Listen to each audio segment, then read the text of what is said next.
चलिए आज के इस वीडियो में हम लोग बायोमोलिक्यूल्स को समझते हैं। बायोमोलिक्यूल्स का सिंपल मतलब यही समझिए कि जो भी हम लोग के डेली लाइफ में जो चीज़ हम लोग एक तरह से लेते हैं, जैसे ऑर्गेनिक कंपाउंड्स जो होते हैं, ऑर्गेनिक कंपाउंड्स उन्हीं को हम लोग बायोमोलिक्यूल्स कहते हैं। ऑर्गेनिक कंपाउंड्स क्या होते हैं? ऐसे कंपाउंड्स या ऐसे मॉलिक्यूल जो कि हम लोग को प्लांट और एनिमल दोनों से मिले, दोनों से ऑब्टेन हो, उन्हीं को हम लोग क्या बोलते हैं? ऑर्गेनिक कॉम्प्लेक्सेस यानी ऑर्गेनिक कंपाउंड। तो ऑर्गेनिक कंपाउंड को ही बायोमोलिक्यूल्स बोला जाता है सिंपली बात में। अब यहाँ पे हम लोग को जो पढ़ना है वो सबसे पहले जानना है carbohydrate, protein, fats, carbohydrate, vitamin, protein, fats, ये सारे के सारे क्या है?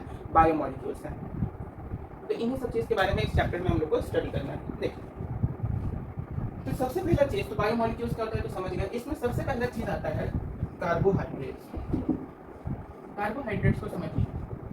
कार्बोहाइड्रेट्स क्या होता है कि एक एनर्जी रिच कंपाउंड होता है, मतलब एनर्जी का एक सोर्स होता है मेरा क्या? कार्बोहाइड्रेट। यानी कि अगर हम लोग कार्बोहाइड्रेट को एज कंज्यूम करते हैं तो उससे क्या होता है? हम लोग को एनर्जी मिलता है, हम लोग के शरीर को एनर्जी मिलता है as a form of fats या और भी तरीके से। ठीक है, तो कार्बोहाइड्रेट में जैसे आ गया ग्लूकोज, ग्लूकोज हो गया, फिर फ्रुक्टोज हो गया, शुगर हो गया, ये सारे क्या है? कार्बोहाइड्रेट के फॉर्म है। या फिर जैसे जो स्टार्च होता है राइस में जो प्रेजेंट होता है स्टार्च, वो भी क्या है? कार्बोहाइड्रेट का ही एक फॉर्म है।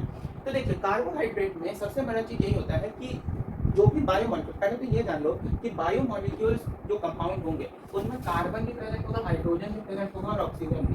यानी जो भी कंपाउंड जिनमें कार्बन, हाइड्रोजन और ऑक्सीजन तीनों चीज प्रेजेंट है, ऐसा कोई भी कंपाउंड जिसमें ये तीनों चीज हो वो क्या होगा? मेरा बायोमोलिक्यूल कंपाउंड होगा। जैसे यहाँ देखिए ग्लूकोज का अगर हम फॉर्मूला लिखें C6H12O6, तो इसमें कार्बन भी है, हाइड्रोजन भी है, ऑक्सीजन भी है, तो ये मेरा क्या है? बायोमोलिक्यूलर कंपाउंड है।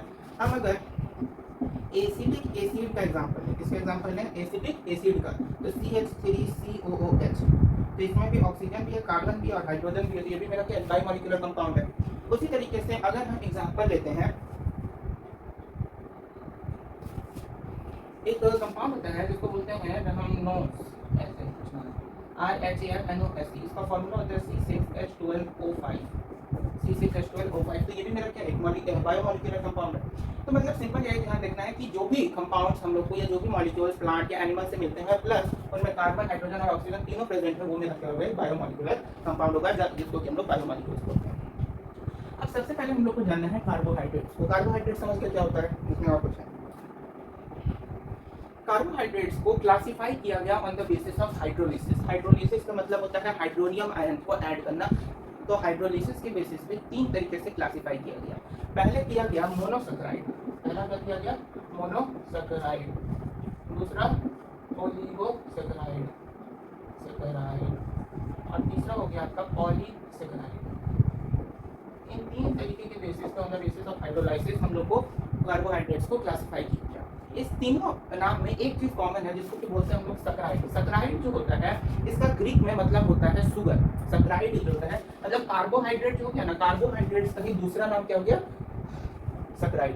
यानी mono carbohydrates, oligo carbohydrates, poly carbohydrates, तो कार्बोहाइड्रेट्स का ही दूसरा नाम क्या हो गया? सैकेराइड। सैकेराइड का ग्रीक में मतलब होता है सुगर। ग्रीक में मतलब क्या होता है? सुगर। शुगर का अगर केमिकल फार्मूला देखें, देखिए ग्लूकोज और फ्रुक्टोज दोनों का यही केमिकल फार्मूला होता है C6H12O6। केमिकल फार्मूला तो सेम होता है लेकिन बस इनके स्ट्रक्चर में थोड़ा डिफरेंट हो जाता है। जैसे ग्लूकोज जो होता है ना वो उसमें एल्डिहाइड आ जाता है और फ्रुक्टोज में जो है कीटोन आ जाता है। कैसे आता है वो भी चीज़ बताएंगे।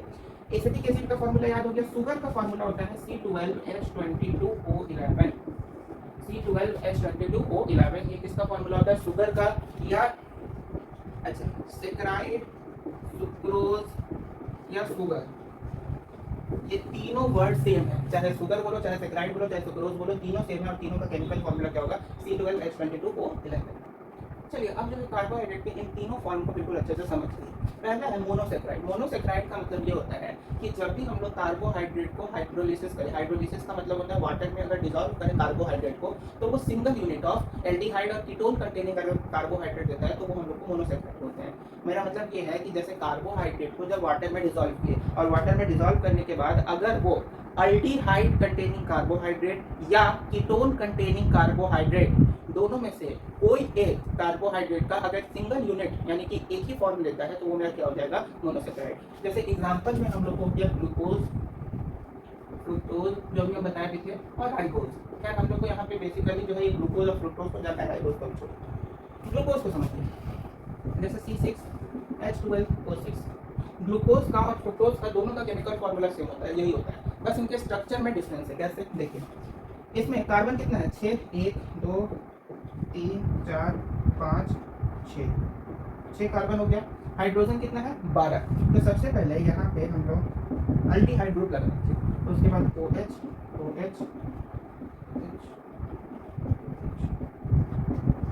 हाइड्रोजन ऑक्सीजन कितना है 6, 1 2 3 4 5 6 ऑक्सीजन हो गया। हाइड्रोजन चेक करो 1 2 3 4 5 6, यहाँ एक 7 एक 8 एक 9 एक 10 एक 11 और एक 12। ठीक है, मेरा क्या हो गया ग्लूकोज का स्ट्रक्चर हो गया। हालांकि परफेक्ट स्ट्रक्चर इसको नहीं बोलेंगे, परफेक्ट स्ट्रक्चर आगे जानेंगे। ये वैसे कि हम लोग ऐसे जनरल में जो स्ट्रक्चर है वो ये हो गया। अब इसमें अगर ध्यान से देखो तो यहाँ पे मेरा कौन सा ग्रुप लगा हुआ है अल्डिहाइड ग्रुप, CHO कौन सा ग्रुप होता है अल्डिहाइड ग्रुप होता है। तो यहाँ पे मेरा ध्यान से देखिए तो कौन सा ग्रुप है अल्डिहाइड। तो ये जो मेरा ग्लूकोज है ये एल्डिहाइड कंटेनिंग कार्बोहाइड्रेट है। ग्लूकोज जो है वो कार्बोहाइड्रेट का एक फॉर्म है और उस कार्बोहाइड्रेट में क्या प्रेजेंट है एल्डिहाइड। तो ये जो ग्लूकोज है ये एल्डिहाइड कंटेनिंग कार्बोहाइड्रेट है कि नहीं। तो इसीलिए ये क्या हो गया है मोनोसैकेराइड। उसी तरीके से अगर फ्रुक्टोज की बात करें तो ग्लूकोज हो गया। अगर फ्रुक्टोज का बात करें तो C6H12O6, तो कार्बन 6 1 2 3 4 5 6 कार्बन हो गया। इधर double bond O ketone group लग गया। इधर देखिए NH2OH,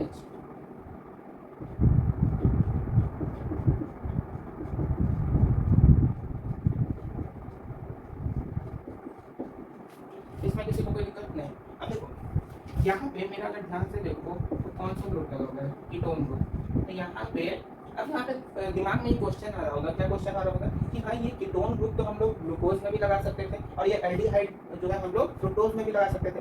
मतलब ये चीज़ कि जैसे ग्लूकोज में हम ऑक्सीजन यहाँ लगा बोल रहे हैं ये एल्डिहाइड है, इसमें बोले ऑक्सीजन यहाँ लगा बोल रहे हैं कीटोन है, तो इन दोनों का पोजीशन दोनों में चेंज भी तो हो सकता है। क्या पता फ्रुक्टोज में ये चीज़ यहाँ आ जाए एल्डिहाइड की तरफ ऑक्सीजन, और ऑक्सीजन जो है इस कार्बन पे आ जाए कीटोन की तरफ। तो ऐसा होता नहीं है। क्यों? देखिए ये जो फॉर्म है ना ये नेचुरली अकरिंग फॉर्म है। नेचुरली अकरिंग का मतलब कि ग्लूकोज जब नेचुरली फॉर्म होता है, ग्लूकोज जब नेचुरली फॉर्म होता है उस कंडीशन में वो एल्डिहाइड ही फॉर्म किया रहता है, और वहीं जब फ्रुक्टोज नेचुरली फॉर्म होता है तो उस कंडीशन में वो कीटोन के स्ट्रक्चर में रहता है। इसीलिए ग्लूकोज को एल्डिहाइड कंटेनिंग मोनोसैकेराइड कंपाउंड कहते हैं और फ्रुक्टोज को कीटोन कंटेनिंग मोनोसैकेराइड कंपाउंड कहते हैं। अब अगला आता है आपका ओलिगोसैकेराइड।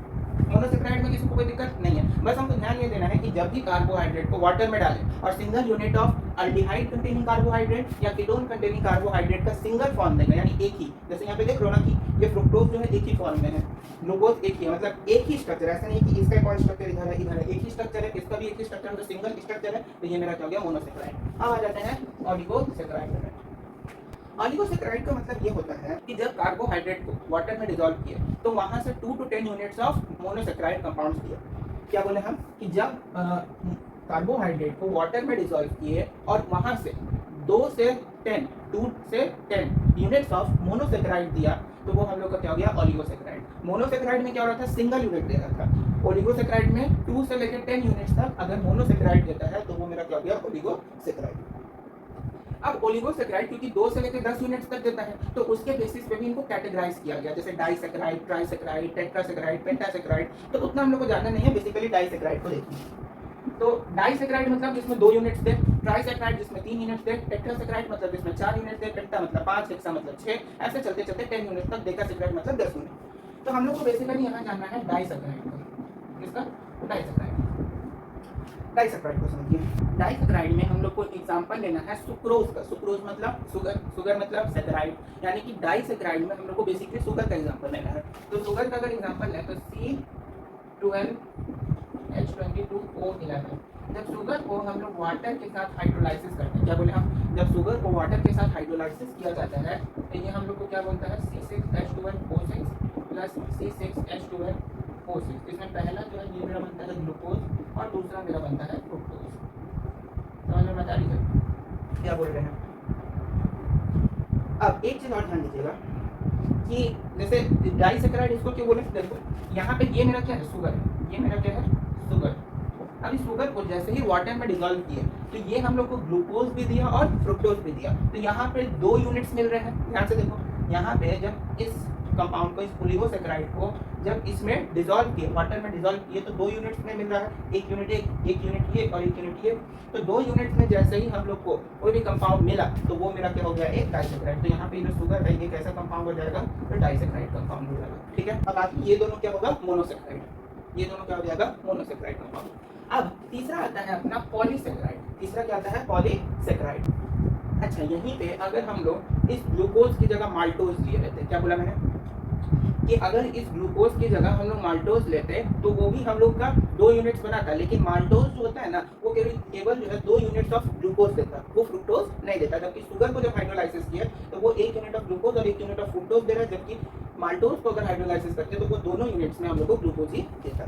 हालांकि माल्टोज भी मेरा डाइसैकेराइड है और शुगर भी मेरा डाइसैकेराइड है, क्योंकि दोनों 2 यूनिट दे रहा है। बस अंतर ये है कि शुगर जो है ग्लूकोज और फ्रुक्टोज दोनों देगा, जबकि माल्टोज जो है केवल ग्लूकोज देगा, वो भी कितने यूनिट्स में, 2 यूनिट्स में। चलिए नेक्स्ट आता है आपका पॉलीसैकेराइड। अब पॉलीसैकेराइड कंपाउंड्स मतलब ये हो गया कि large number of monosaccharide compounds, यानी कि जब कार्बोहाइड्रेट को वाटर में डिसॉल्व किया और लार्ज अमाउंट में अगर मोनोसैकेराइड कंपाउंड्स दे रहा है तो वो मेरा क्या हो गया, पॉलीसैकेराइड हो गया। समझ में आता है, जिसमें आपका सेलुलोज, स्टार्च, गम्स, ग्लाइकोजेन वगैरह वगैरह और भी बहुत चीज़ें, ग्लाइकोजेन, गैमेट, माल्टोज, एमिलेज, बहुत चीज़ें हैं, तो सारे को देखेंगे बाद में, पहले एग्जाम्पल के तौर पर बता रहे हैं। अब देखिए, मोनोसैकेराइड और ऑलिगोसैकेराइड जो होते हैं ना, इन दोनों का जो टेस्ट होता है वो स्वीट टेस्ट होता है, जिसके कारण इनको शुगर के कैटेगरी में डाला जाता है। जबकि पॉलीसैकेराइड जो होते हैं इनका जो टेस्ट होता है वो स्वीट नहीं होता है, जिसके कारण इनको शुगर के कैटेगरी में डाला नहीं जाता है। चलिए अब एक चीज़ समझो ध्यान से, अभी हम लोग जाने मोनोसैकेराइड को, किसको जाने, मोनोसैकेराइड। देखिए मोनोसैकेराइड जो होगा ना, इसमें 2 तरीके का आया हम लोग को, क्या, एक आया एल्डिहाइड, एक आया कीटोन, है ना। एल्डिहाइड में ग्लूकोज आ रहा था, यानी ग्लूकोज कंटेनिंग कार्बोहाइड्रेट एल्डिहाइड, और कीटोन कंटेनिंग में फ्रुक्टोज आ रहा था। अब देखिए, अगर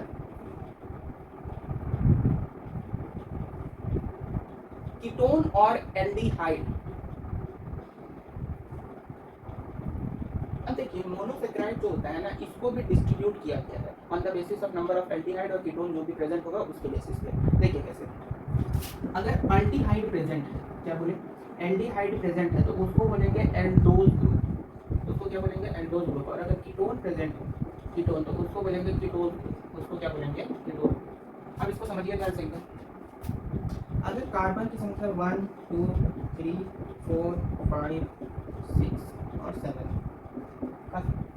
देखिए अल्डोज ग्रुप मोनोसैकेराइड जो होगा, देखो हम लोग अगर ग्लूकोज और फ्रुक्टोज दोनों का बात करें तो अल्डिहाइड कंटेनिंग कार्बोहाइड्रेट को हम लोग एल्डोज ग्रुप मोनोसैकेराइड बोलेंगे, और कीटोन कंटेनिंग कार्बोहाइड्रेट को कीटोज ग्रुप मोनोसैकेराइड बोलेंगे। ठीक है, तो यहाँ पे ग्लूकोज जो होगा वो मेरा एल्डोज ग्रुप मोनोसैकेराइड में आएगा, और फ्रुक्टोज जो होगा वो कीटोज ग्रुप मोनोसैकेराइड में आएगा। ठीक है, अब यहाँ पे हम बेसिकली नाम बता रहे हैं, यानी कि जब केमिकल कार्बन की संख्या 1 हो, 2 हो, 3 हो, 4 हो, तो उस कंडीशन में जनरल नेम क्या होता है, और एल्डोज ग्रुप और कीटोज ग्रुप में नाम क्या होता है। तो सबसे पहले जानेंगे जनरल नेम या जनरल टर्म जो भी हो।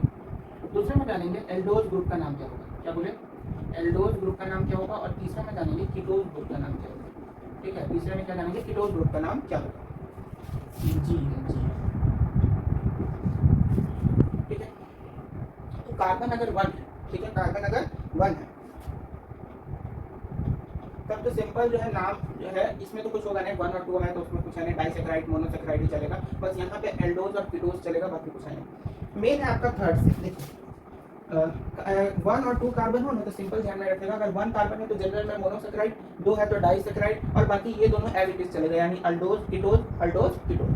कार्बन अगर 3 है तो उसके लिए जनरल नेम हो जाता है ट्राइओज, क्या बोले, ट्राइओज।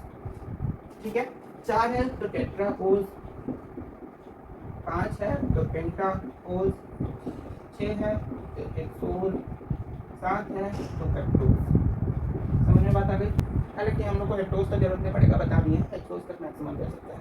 देखिए 3 जो है उसमें ट्राइओज है। अब ट्राइओज के लिए जो एल्डोज ग्रुप का नाम हो जाएगा वो हो जाएगा एल्डो ट्राइओज। टेट्रोज के लिए हो जाएगा एल्डो टेट्रोज। अच्छा, इसका कीटोज ग्रुप क्या हो जाएगा, इसका कीटो ग्रुप हो जाएगा कीटो ट्राइओज। क्या बोल दिए, कीटो ट्राइओज। इसका क्या हो जाएगा, कीटो टेट्रोज। तो देखिए 5 है तो पेंटोज, तो उसके लिए हो जाएगा एल्डो पेंटोज। और यहाँ पे कीटो पेंटोज। हेक्सोज है तो उसका हो जाएगा एल्डो हेक्सोज,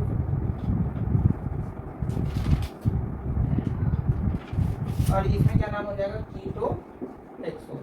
ठीक है, इसमें नाम क्या हो जाएगा कीटो हेक्सोज। हेक्टोज का भी सेम होगा एल्डो हेक्टोज, और इसका क्या हो जाएगा कीटो हेक्टोज। समझ बात आ गई। तो इस टेबल को थोड़ा आप लोग अपनी कॉपी में अगर हो सके तो नाम याद रखिएगा कि जनरल नेम में बेसिकली आप लोग को थर्ड से लेकर 7 तक याद रखो, फर्स्ट और सेकंड को छोड़ो। तो थर्ड के लिए triose general name, aldose group में एल्डो ट्रायोज और कीटोज ग्रुप में कीटो ट्रायोज। तो हम थोड़ा साइड हो गए, इसका यहाँ पे स्क्रीनशॉट ले लीजिए और इसको अपनी कॉपी में नोट कर लीजिए। नोट हो गया होगा। अब इसके बाद हम लोग इसका एग्जाम्पल देखेंगे, यानी कि इन सब पे कैसे कैसे नाम हम लोग देते हैं वो चीज़ समझते। अब देखिए, जैसे एग्जाम्पल से समझते हैं, हालांकि आप लोग को स्ट्रक्चर देगा उसके बेसिस पे बताना होगा, या केमिकल फॉर्मूला भी लिख लिए हैं। हम इसका स्ट्रक्चर बना दे रहे हैं पहले। देखिए पहला क्या है C3H6O3, तो इसका स्ट्रक्चर कुछ ऐसे CH2OH, ठीक है। हाइड्रोजन कितना है 6 हाइड्रोजन दिख रहा है, ऑक्सीजन 3 है और कार्बन भी कितना है 3 है। अब यहाँ पे ये पहले का स्ट्रक्चर हो गया, ठीक है। दूसरे का स्ट्रक्चर हम यहाँ बना लेंगे CH2OH, C double bond O, CH2OH, ये दूसरे का स्ट्रक्चर। तीसरे का स्ट्रक्चर यहाँ देखिए C कितना कार्बन है 4, तो 4 कार्बन हो गया और पहले वाले पे ऑक्सीजन और हाइड्रोजन अटैच हो गया। यह बता दें ये स्ट्रक्चर हालांकि आप लोगों को बना हुआ रहेगा, मतलब स्ट्रक्चर जो आप लोगों को गिवन रहेगा, आप लोगों को इन स्ट्रक्चर के बेसिस पर नाम देना है। ये जरूरी नहीं है, मतलब ऐसा नहीं है कि आप लोगों को फार्मूला दे दिया और उसमें नाम देगा, लेकिन फार्मूला दिया है उससे स्ट्रक्चर आप लोगों ने स्ट्रक्चर बना हुआ रहेगा और उस स्ट्रक्चर को देख के फिर आपको क्या देना होगा नाम। तो देखिए